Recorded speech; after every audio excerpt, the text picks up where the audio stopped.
Okay, time's up, pencils down. Before we get started, I do just want to point out a couple of things to you. First, the philosophy discussion group thing that I mentioned last week, that's happening tonight. I still have flyers here if anybody's interested. If you have friends you think might be interested, please feel free to take a few extra flyers and circulate them around. Right, the more people who show up, the happier we'll all be. Yes, yes. Some of you may know that I am the advisor for Sirocco, which is GSW's student literature and arts magazine. We have extended our deadline for accepting submissions to January 31st.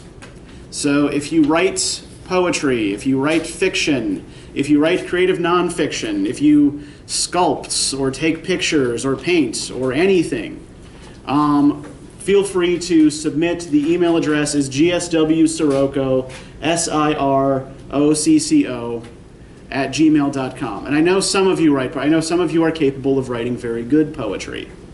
So please do feel free to submit. All right. Yes, Macon. Is it still the scattered thoughts thing, or those? Pardon? What is the subject? I have actually forgotten what the theme is. I don't have it off the top of my head, but honestly, all submissions will be considered. We try to keep the themes very, very broad on purpose.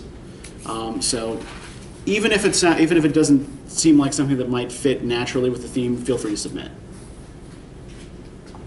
Okay, so let's talk about Beowulf. Let's continue our discussion of Beowulf from last time. How did this part go for you?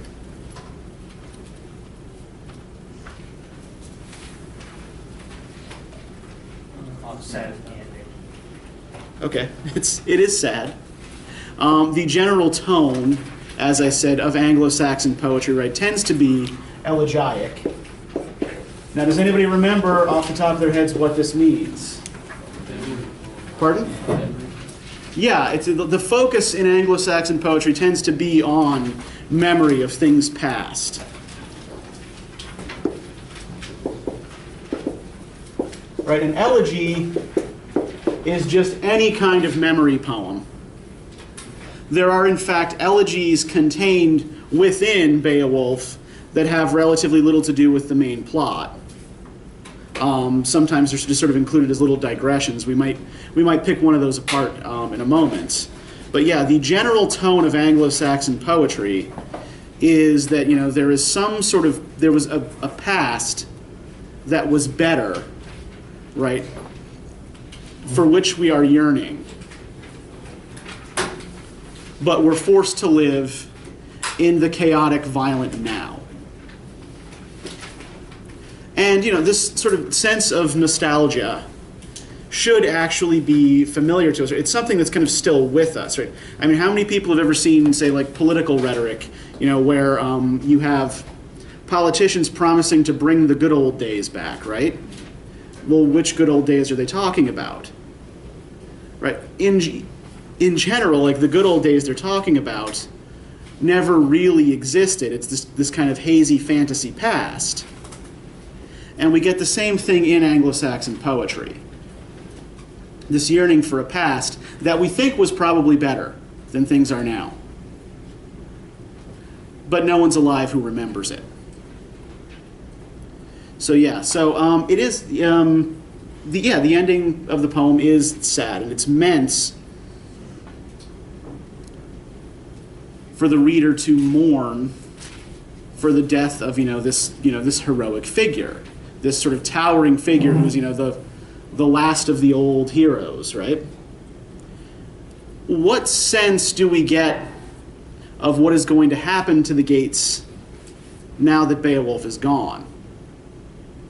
They're going to be defeated. Someone's going to go and beat them. Yeah. Beowulf was the only thing keeping their enemies, the Swedes, at bay, right? And the Swedes aren't their only enemy. They're surrounded by potentially hostile peoples, right? We have the Swedes. We have the Frisians. Right, the Frisians are sort of a Germanic people who, there are still Frisians actually living on the north coast of the Netherlands and in parts of Denmark.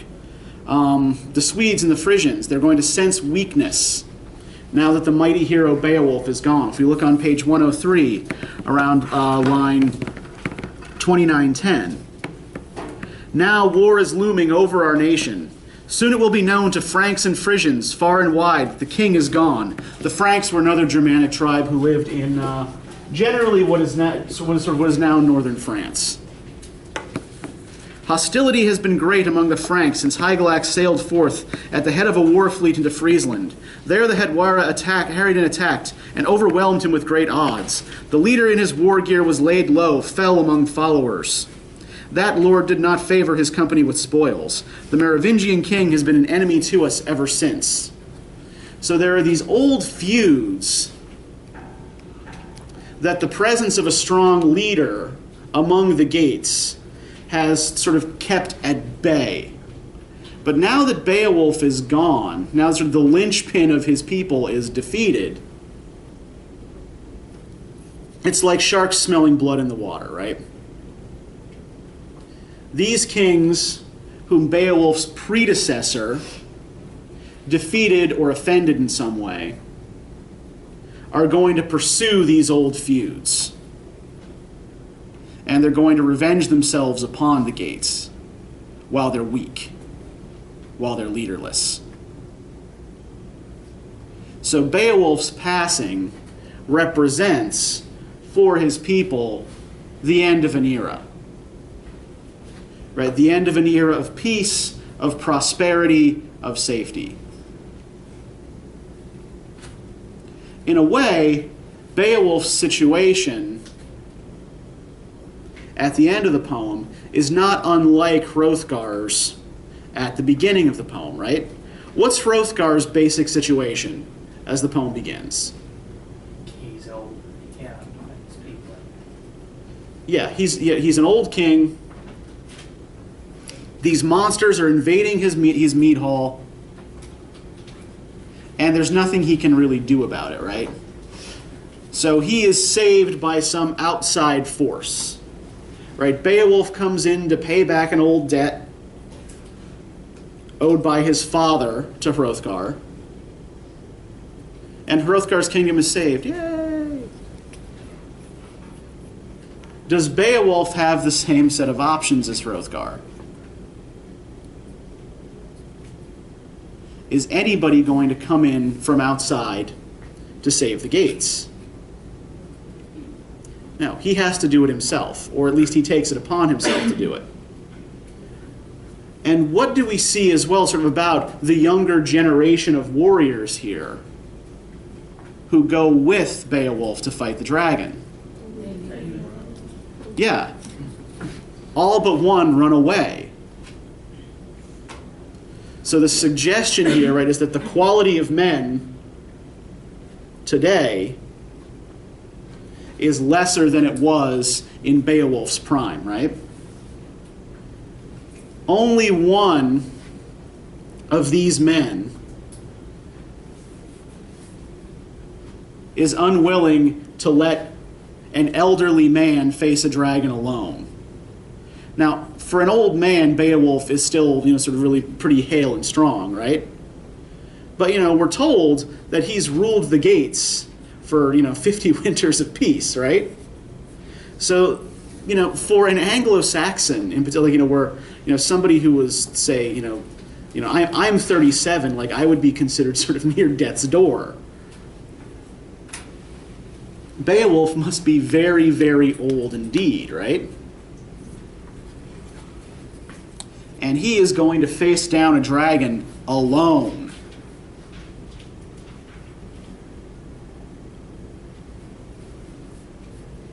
And the only guy who helps him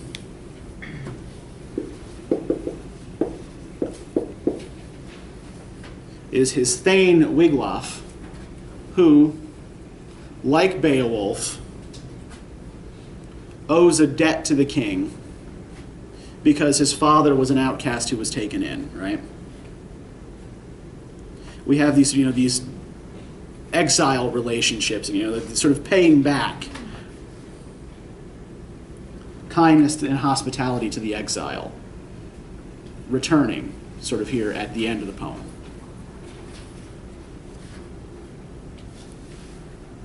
So yeah, the general tone of the end of the poem is, that these old heroes are the only ones who are up to the task, but performing the task is going to kill them. And when they're gone, then everything is just going to be swept away. There's nothing to hold the forces of chaos at bay. Now, part of this relates to Anglo-Saxon belief in general. To the Anglo-Saxons, no institution, no kingdom, no people, no religion even, is lasting. Everything passes away, everything fades, everything dies. And when it dies, something new comes in its place. Or even, in Germanic paganism, does anybody, we talked a little bit about this last week. Does anybody remember what the Germanic pagan name for the end of the world is? Ragnarok, exactly. Yeah, the world will end in this great battle between the gods and the monsters they've always kept at bay. And the two groups will destroy each other, end the world in the process, and then a new world will rise from the ashes. This is fated to happen. There's no way around it. This is another thing that we have to understand about Anglo-Saxon belief. I don't know if this word pops up so much in this translation. I don't recall off the top of my head. Does anybody know what weird is? W-Y-R-D. Anybody ever heard this term before? Okay. Those of you who took 1102 with me should be nodding, right? Try to think back to about this time last year. What is weird? Fate. Yeah. Essentially, weird is fate, usually personified as a goddess, or as a set of goddesses called the Norns, who represent your past, your present, and your future. So everybody's weird is set at birth. If you are an Anglo-Saxon pagan, there is no avoiding your ultimate fate, right? You are going to die. When, where, and how, weird has already set it out for you.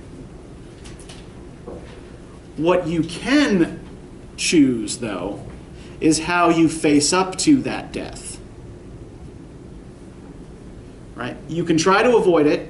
You can try to flee, and it's going to catch up with you anyway. And you'll die ignobly like a coward. Or you can acknowledge that any confrontation, any danger you put yourself in, right? This might just be your time. Your time may very well be up, and it's better to face up to it courageously. Look weird in the face without fear. And this, for a Germanic pagan, was how you earned the good afterlife, right? If you face up to your weird bravely, you die facing danger, you die in battle, then you go to Valhalla, and you spend the rest of the rest of time till Ragnarok, sitting in a mead hall, drinking, feasting, and chasing women. Right? So this was the good Germanic pagan afterlife. If you happen to be a woman, if you die as a child, if you die of old age in your bed, or if you die a cowardly death, then you go to hell, H-E-L, which was the not-so-good Germanic pagan afterlife. It's not that you're necessarily punished there. It's just, it's similar to other ancient world afterlife concepts where it's like, it's... Is it like purgatory? Pardon? Is it like purgatory? Eh. In a way? Not really, because at least the Catholic concept of purgatory, there is some level of sort of at least mild punishment because you are being you're being purged of the sins that are still in your conscience, right? Nobody's really being punished in hell. It's just eternal boredom, right? Nothing really bad happens. Nothing really good happens either.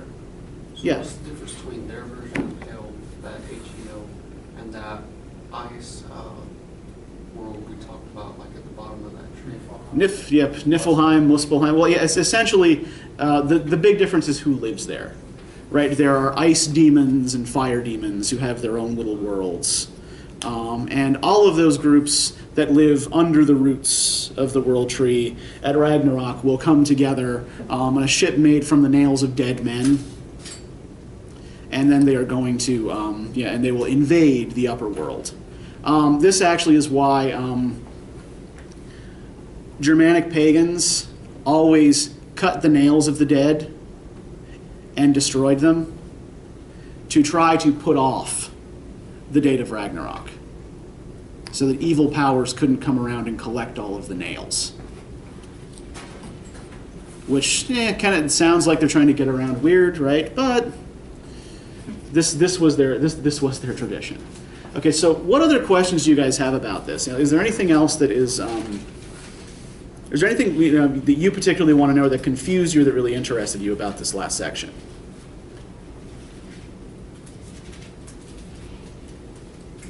Yeah, Audra.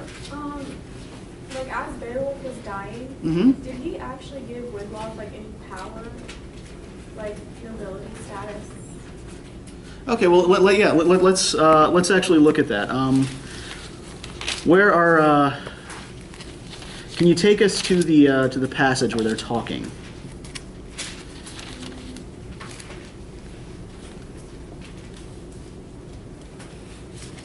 Okay, I think we're talking about page 99, around line 27, 29. Like sort of Beowulf spoke in spite of his wounds. Yeah. All right, Beowulf spoke in spite of his wounds. Mortal wounds he still spoke, for he well knew his days in the world had been lived out to the end. His allotted time was drawing to a close. Death was very near. Now is the time when I would have wanted to bestow this armor on my own son, had it been my fortune to have fathered an heir and live on in his flesh. So this is actually very, very important, right? What is Beowulf not leaving his people? Descendant. Yeah.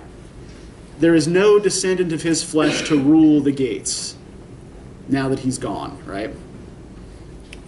There is no mention anywhere here of a Mrs. Beowulf either, right? He does not seem to have married.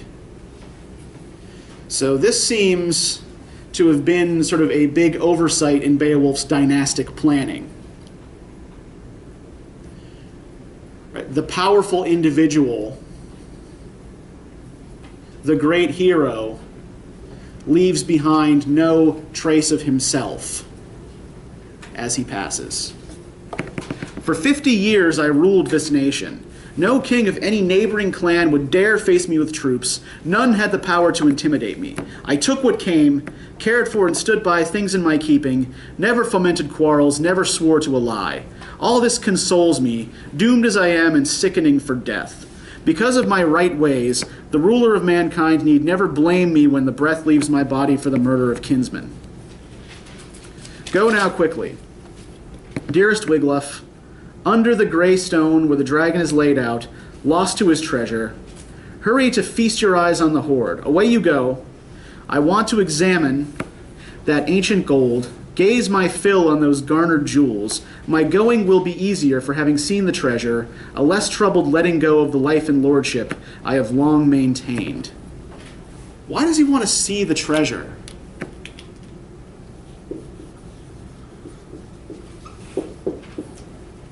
Why is it so important to him to see the treasure? To see what he left for the community. But what is the community going to do with the treasure at the end of the poem? Like taking it to split it up all amongst each other, since he's got no heir. Yeah, well, that is what the ring giver would do, right? That should be the Lord's job. right? Okay, we take the spoils and we divide it up amongst everybody in the warband. But they just bury it with him, yeah. Now, what should that indicate to us? Pardon? Is it that it's not as valuable to them, or Maybe they value their leader's assets more. Yeah, it should, rather than the leader giving to the people, it's the people giving to the leader, right? But he's dead. Well, like maybe they feel like they didn't earn it because they all fled from like the battle. Yeah, everybody ran away.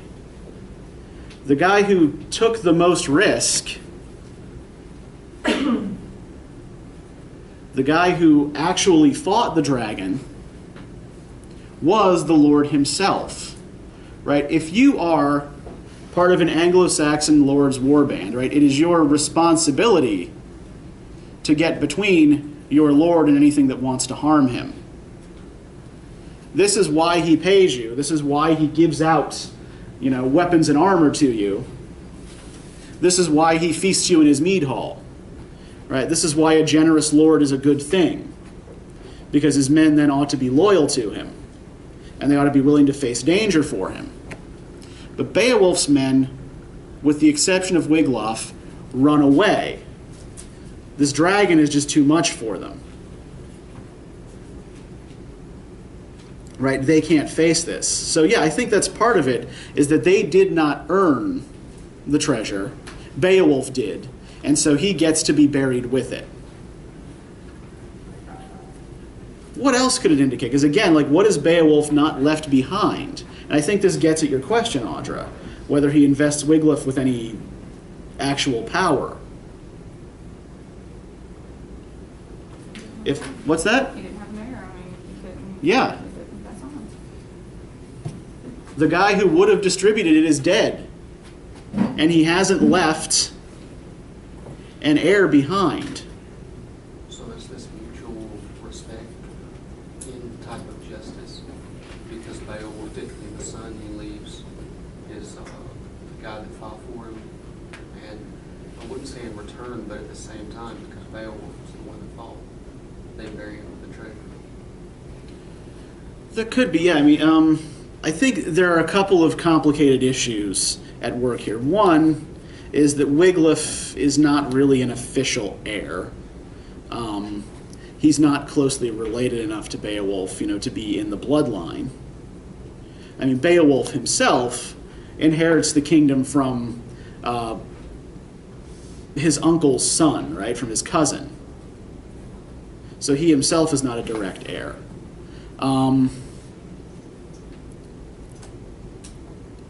So that's part of the issue, is that there's no one of Beowulf's flesh and blood to take over and to be the ring giver, right? To be the giver of treasure.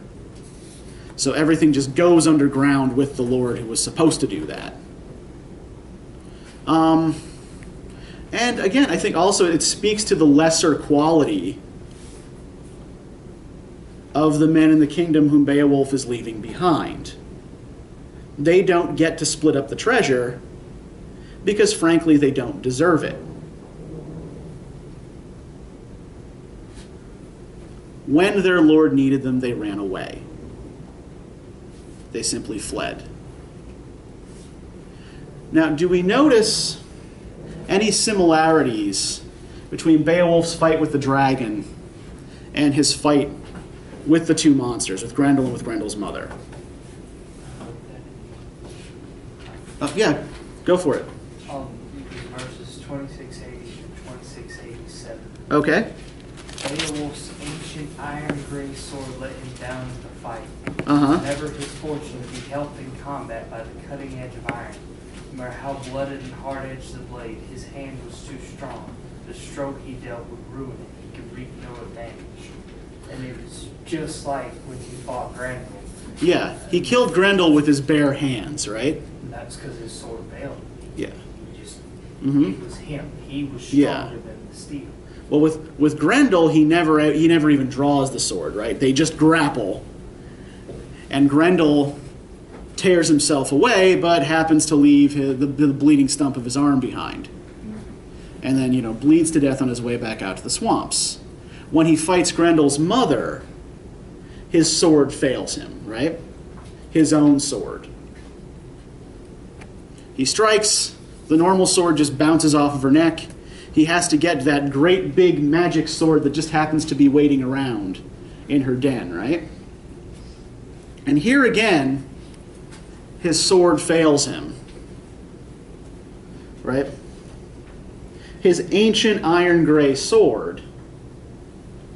Now, to pick up from where we finished up last time, right? Why was it important that Beowulf used a sword to kill Grendel's mother? Pardon? Phallic symbol, yes, exactly. Female monster destroyed by masculine power, right?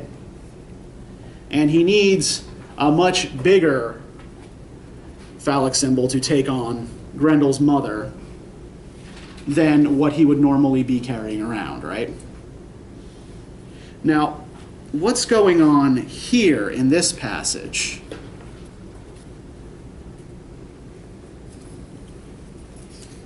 The dragon is not really specifically gendered, right? Right? No one's looking underneath the dragon to check. Probably hard to get that close to a dragon. Nagling snapped. Beowulf's ancient iron gray sword let him down in the fight. Why might an ancient iron gray sword be important here? Kind of represents him, how it's like old. Yeah, he's old too, right? He is himself ancient and iron gray. And the sword, again, being a symbol of masculine power, right? As he ages, his potency is fading. Not only that, right, he's never been lucky with swords. What else has he never managed to do?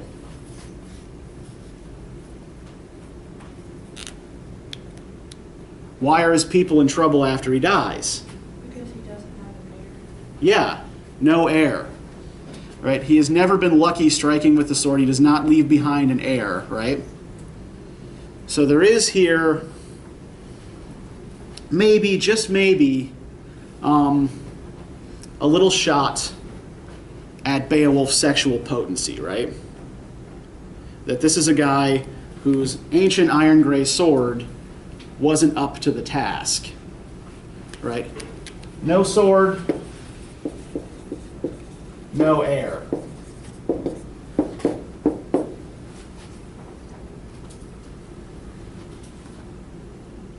Really good at grappling monsters with his bare hands. Not so good at actually killing things with a sword. And this does seem to me at least to be related to his inability to father a child.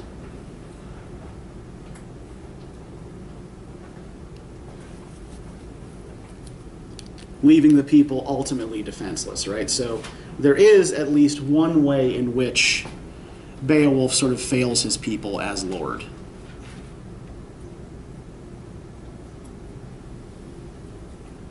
All right, so that was a very long and convoluted answer to your original question. But yeah, I think the problem here is again that the Geats are sort of leaderless at the end of this.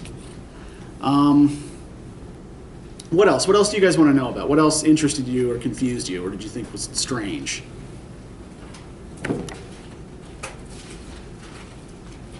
I didn't understand there was a part that the narrator was talking about the queen. Okay. Yeah, take us there. But then she got married with the king of England and Beowulf or something like that. I seriously did not understand why that was in the middle of the story. Okay, you're talking about the story of Great Queen Modthrith, right? So let's see if you can find it before I can.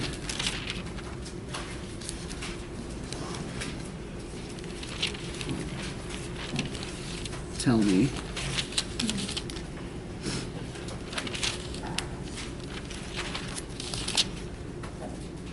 I think it's in 1930. Line. Yes, I see. Okay.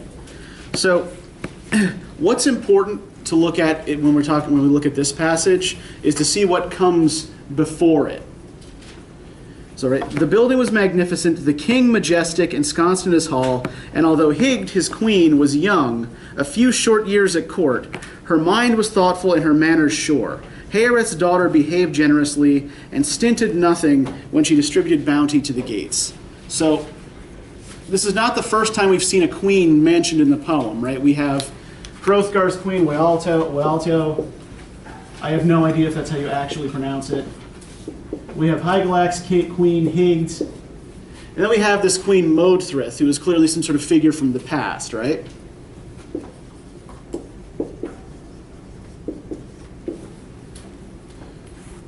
Right. Heoreth's daughter behaved generously and stinted nothing when she distributed bounty to the gates, right? She behaves as a queen is supposed to do, right? Hrothgar's queen, right? How did she behave in the hall to her husband's men? Yeah, gave out treasure, helped serve them, drinks and meat and things of that nature, right? Gave generously. Sort of kept the hall a place of, warmth where the men felt they were well treated. And then we have great Queen Modthrith, perpetrated terrible wrongs. If any retainer ever made bold to look her in the face, if an eye not her lord's stared at her directly during daylight, the outcome was sealed. He was kept bound in hand-tightened shackles, racked, tortured, until doom was pronounced. Death by the sword, slash of blade, blood gush, and death qualms in an evil display. Even a queen outstanding in beauty must not overstep like that. A queen should weave peace, not punish the innocent with loss of life for imagined insults.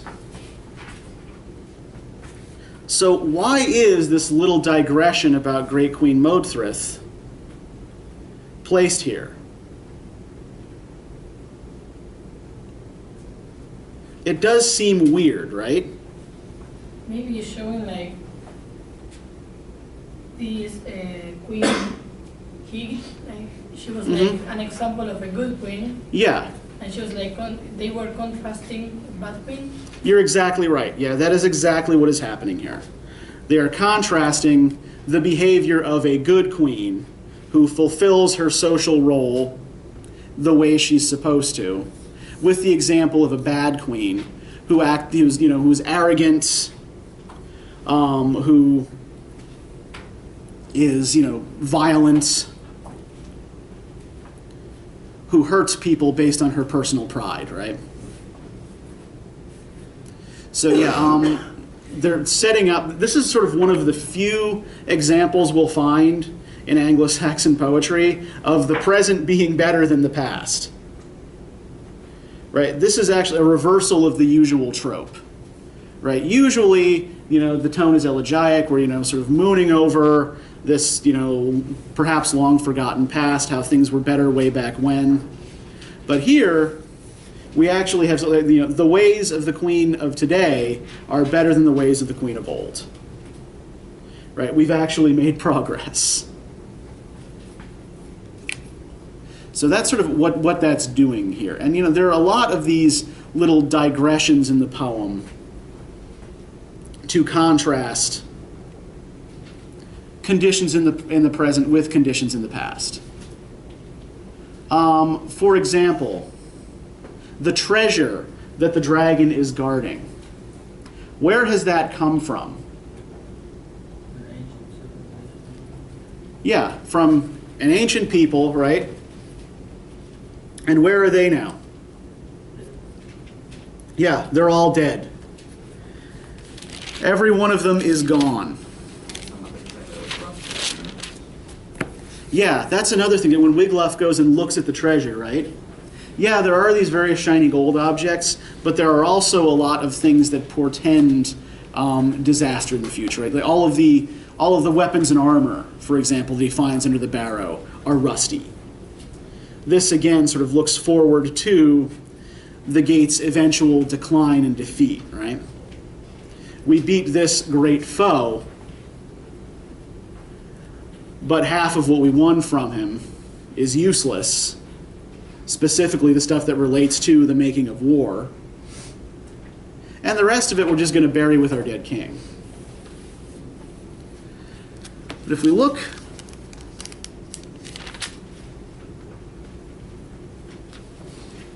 at the description on page 89 of the burial of the treasure, we have in a lot of ways, right, kind of like the classic Anglo-Saxon poem in miniature. They're usually longer than this, but this is basically an Anglo-Saxon elegy in a few lines. Page 89, around line 2242. A newly constructed barrow, actually a little further up.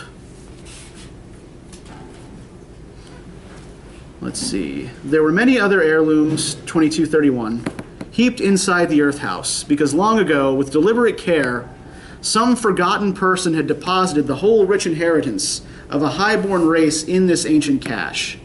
Death had come and taken them all in times gone by, and the only one left to tell their tale, the last of their line, could look forward to nothing but the same fate for himself. He foresaw that his joy in the treasure would be brief. So the common Anglo-Saxon poetic trope we see here, right, is the lone survivor lamenting what has happened to all of his comrades. Right? I'm the last. There's no one else to take me in. All that is left for me now is to die. Yeah, did you have a question, Jessica? Is he the one who took the goblet, the last of the kind? No. The taking of the goblet is in the present. Right? So this guy is somewhere at some point in the past. Yeah. So he's in the past, reflecting on the past. So past plus past plus past plus past, right? A newly constructed barrow stood waiting on a wide headland close to the waves, its entryway secured. What's a barrow? Does anybody know what a barrow is? Like a cave type. Yeah, it's a kind of like mound. What do you do in a barrow? Why do you build one? Very bodies. Yeah, you bury things in it. Usually a body. So it's like a mortuary. Yeah, it's a kind of tomb. Yeah, it's basically a tomb. And you will often find in barrow burials in Western and Northern Europe all sorts of grave goods, right? Often very, very rich grave goods. In fact, if you go onto the Georgia View website and you check out what I posted about the Sutton Hoo ship burial, this is sort of an old Anglo-Saxon burial site, right? They built a barrow over a longship in which they buried presumably a king with all kinds of rich accoutrements, all kinds of treasure. So, if you want to look at sort of like what sort of thing we're talking about when we talk about the dragon's barrow and what might have been in it, that's not a bad place to start your visualization process. Right. Into it the keeper of the hoard had carried all the goods and golden ware worth preserving. His words were few. Now, earth, hold what earls once held and heroes can no more. It was mined from you first by honorable men. My own people have been ruined in war. One by one they went down to death. Looked their last on sweet life in the hall. I am left with nobody to bear a sword or to burnish plated goblets, put a sheen on the cup. The companies have departed. The hard helmet hasped with gold will be stripped of its hoops, and the helmet shiner who should polish the metal of the war mask sleeps. The coat of mail that came through all fights, through shield collapse and cut of sword, decays with the warrior. Nor may webbed mail range far and wide on the warlord's back beside his mustered troops. No trembling harp, no tuned timber, no tumbling hawk swerving through the hall, no swift horse pawing the courtyard. Pillage and slaughter have emptied the earth of entire peoples. And so he mourned as he moved about the world, deserted and alone, lamenting his unhappiness day and night, and death's flood brimmed up in his heart. So as this lone survivor elegizes his people, what sort of objects does he focus on? What sorts of things does he talk about? War gear. Yeah, there's a lot more talk here about war gear, right? And how there is no one left to maintain the war gear. There's no one left to polish the war masks, right? There's no one left to sharpen the swords. There's no one left to, to make shields or helmets, right? Everything is going to rust. Everything is going to rot. Everything is going to decay. So there is, again, sort of this great fear of the loss of military potency, right? Of, military might. Now that I'm the last, there's nobody left to defend this. There's nobody left to maintain our fighting spirit, our fighting prowess. So this seems to be sort of like the apocalyptic disaster that a lot of these Germanic tribes fear, right? Nobody left to defend us. No way left for us to defend ourselves.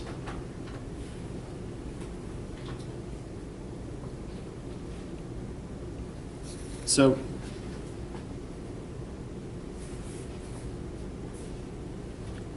if we think about this, right, particularly in a British Isles context,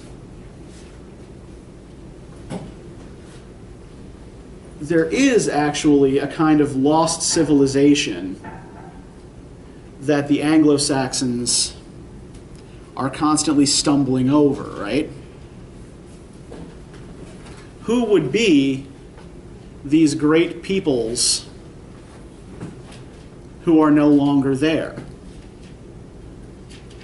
Whose ruins are all over the place? Whose graves dot the landscape?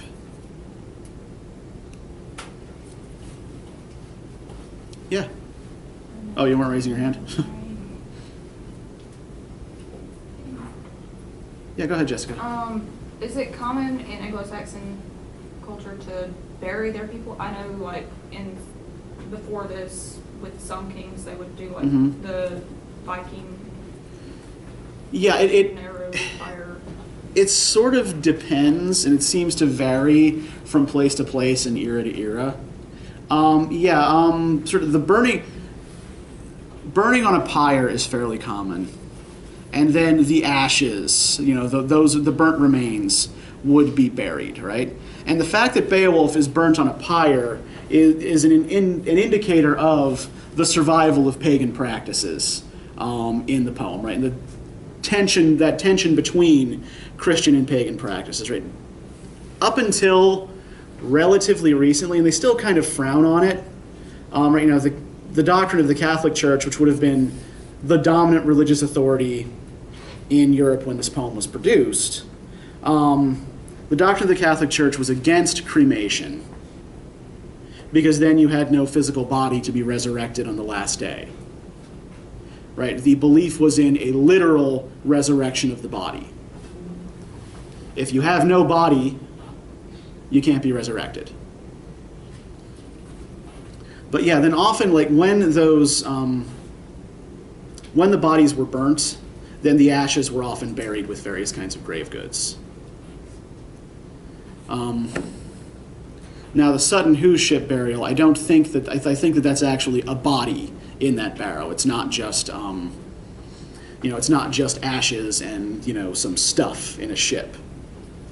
But I think one important thing to note here, too, is that the poem is kind of bookended by funerals, right? We have the ship funeral of Shield Sheafing, Hrothgar's ancestor, at the beginning of the poem.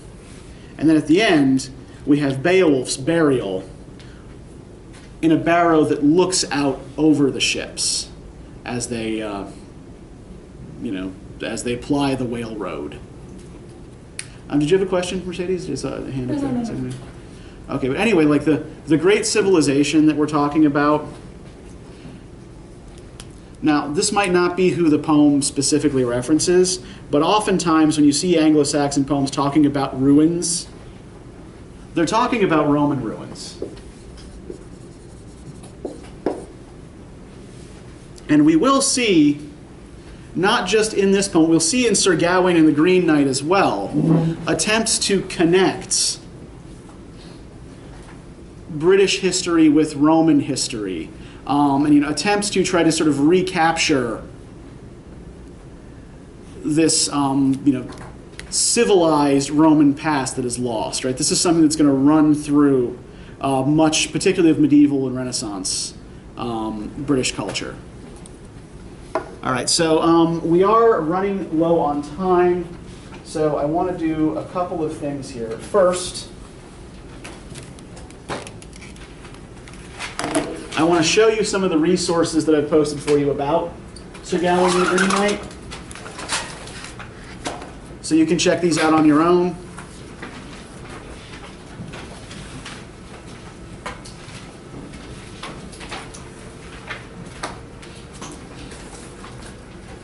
Once the projector wakes up.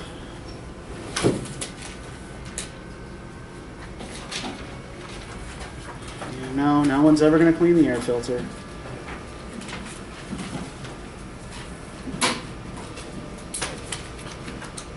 Okay, so we can sort of see what's over here on the side here, right? So first, like as always, there is a bibliography. So I provided a couple of sources for you on that bibliography to go check out at the library or through Iliad or whatever if you like, if you want more information on the poem. I've also posted an article here on kinship ties in Gawain. Family relationships are really, really important in this poem. So this article will kind of help you unravel some of those. I've also posted a documentary hosted by Simon Armitage, who is the poet who produced the translation of Sir Gawain that is in the anthology. And Armitage is sort of going through various locations in the British Midlands that are related to Sir Gawain and the Green Knight, and talking about how the geography of the poem works. So that'll sort of help you to locate where you are. Now, these next two websites are actually really kind of cool. The first is the Camelot Project, which is hosted by the University of Rochester. And essentially what this is a database of information on the Arthurian mythological cycles, right? So you can get information about authors, you can get information about different Arthurian texts, the characters, common symbols, and you can access this just by clicking the link in Georgia View, right? And this will help you. Get some background to Gawain. Now, I've also included a link to the Cotton Nero A10 project. Cotton Nero A10 is the name of the book, or what we call the manuscript that Sir Gawain and the Green Knight is contained within. I'll explain why that is, why we call it Cotton Nero A10 next time.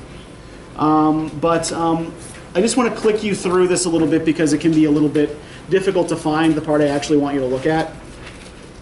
So, the high-definition manuscript images are freely available at gawain.ucalgary.ca, which is hosted by the University of Calgary in Canada.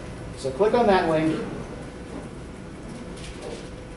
This will take you to the University of Calgary Library. If you click on Browse this collection, what this will give you is a series of plates that you can click on. And these are all digitized versions of pages from this manuscript, which is a very interestingly illustrated. So, Sir Gawain and the Green Knight is the last poem in this particular manuscript, so the Gawain pictures will be sort of closer to the end. And we'll talk a little bit about those illustrations. Here's an example of one. Can we load a little faster, please? No? Are you talking about the, monsters or things that are in the sides and margins of those old texts? Exactly. Yeah. Except these aren't just simply illuminations, right? These are full-page illustrations. So this is, and you can move it around with the cursor. I'm afraid this isn't really very user-friendly, but it's still sort of interesting to explore. We've also got a short online article by Dr. Richard Abels of the U.S. Naval Academy on medieval chivalry, right? What the word means, a little bit about the history of chivalry and of knighthood, and also an audio discussion from the BBC Radio 4 on medieval chivalry. So we're going to be moving next time from an epic like Beowulf. What do I do with the marker? Here we go. To what we call romance. Right, and romance works much differently from epic. We're still often dealing with these kinds of heroic narratives, but the figures are no longer superhuman. And they are not, the stakes in a romance are usually not quite so hard. It's not, the life and death of a whole culture or whole nation. But we'll talk more specifically about what the differences are next time. Okay, I also have some reading questions for you on Sir Gawain and the Green Knight to help you through it. This isn't homework. You're not required to show up with answers for these. These are essentially just to help you generate ideas about the text. Right? So if you're having any trouble understanding what's going on, if you're having trouble thinking up ideas about the text, go back to these reading questions and try to use them to jog your brain. Okay, so does anybody have any questions about anything? Yeah, Jessica. Will there be as many characters in this story as there was in Beowulf? Because I got a little confused with all the names. Yeah, there won't be quite as many people to keep track of. Okay. Yeah. Smaller, important cast. And the names might not be quite so alien.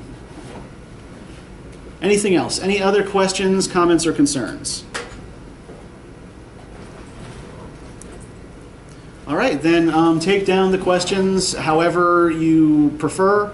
You can write them, you can photograph them, whatever. Doesn't matter much to me. And I will see you on Thursday. Oh, and just to note as well, I'm assuming that because you actually came today, you are not planning on dropping the class, but if you do plan to drop the class, today is the last day to do so. All right. So don't forget to turn in your in-class writings as you go, and we'll see you again on Thursday.